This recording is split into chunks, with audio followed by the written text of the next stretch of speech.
బ్రహ్మదేవుడు, ఇంద్రుడు, దేవదేవుళ్ళందరూ వైకుంఠమునకు శ్రీమన్నారాయణుని వద్దకు వెళ్ళారు.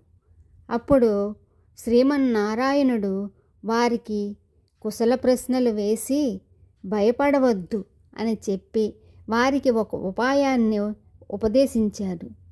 రాక్షసులతో స్నేహం చేసే వారిని ఒప్పించి క్షీరసాగర మదనానికి కృషి చేయండి అని.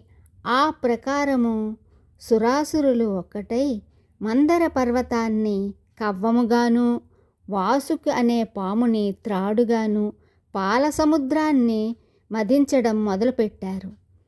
అప్పుడు మందర పర్వతము మునిగిపోతున్న సమయంలో విష్ణుమూర్తి కూర్మావతారము దాల్చి, అంటే తాబేలు రూపాన్ని దాల్చి ఆ పర్వతాన్ని పైకి కాపాడారు. మదించబడిన పాల సముద్రము నుంచి కామధేనువు, కల్పవృక్షము, ఐరావతము మొదలగు వస్తువులన్నీ పాల సముద్రం నుంచి పైకి వచ్చాయి.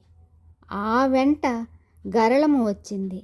అప్పుడే పరమేశ్వరుడు ఆ గరళాన్ని, అంటే విషాన్ని శివుని గరళ కంఠంలో ఉంచుకున్నాడు. కాబట్టి శివునికి గరళకంఠుడు అంటారు. మిగిలిన విషాన్ని భుజంగుడు తన కోరల్లోనే ఉంచుకున్నాడు. అప్పుడు ఆ పాలసముద్రం నుంచి శ్రీ మహాలక్ష్మి ఉద్భవించింది. శ్రీ మహావిష్ణువు స్వీకరించి తన వదనంలో దాచుకున్నాడు.